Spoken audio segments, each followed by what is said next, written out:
In our first reading in our gospel, we hear about whispers. And a whisper can be something that's incredibly good or incredibly bad.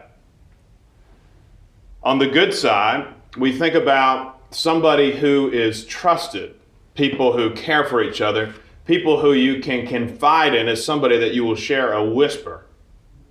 It's the language of best friends. It's the language of lovers. It's the language of trust and companionship.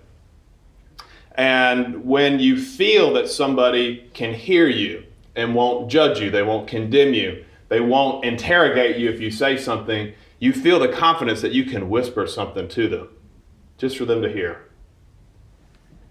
And that kind of whisper brings about communion between the two people hearing and sharing this moment. The bad whisper, we're all too familiar, is the whisper that is being whispered around you. You don't know what's being said, but you know it's about you. It's the whispers of division. It's the whispers that kind of pit this group against this group. And it's the same kind of language, but used in a way that can be very divisive. And I think for us as Christians, it's worth considering, how do we use whispers in our own life? Are we people, because of our love for God and our love for neighbor, our friendship with Christ, are we people that make others feel comfortable to share their whispers with us? That they feel they can come to us and not be judged and not be condemned, not be interrogated, but be listened to and heard and loved. I think this is especially important in the polarized world we live in. We have this side and we have that side. We have Republicans, we have Democrats, we have white people, we have black people, we have everything in between. And there's all these whispers at times that can divide us. And I think all the more it's important as we look at our communities in the wake of George Floyd and we see what the black community has to say. They've had a truth that they've lived for a really long time, but in this right kind of swirling of events, of protest, of coronavirus, somehow there's been this platform where they can be heard. And I think we have to think, how can we, as a church, as Christians, with our black brothers and sisters, how can we put them in a place where they feel comfortable to share their whispers?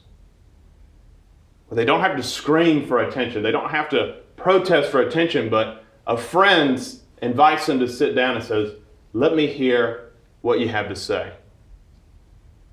It's been very beautiful in the media to see in the secular world, but also in the church, for people to share what's it like to be black? What's it like to be black and Catholic? What's it like to be black and Christian? And for these whispers to be given space to be heard. And we have a chance to see that whisper when we hear God whisper to us, when we hear our neighbor whisper to us, bring us into deeper communion with one another. And the beautiful thing Jesus says is, he says, whoever receives you receives me.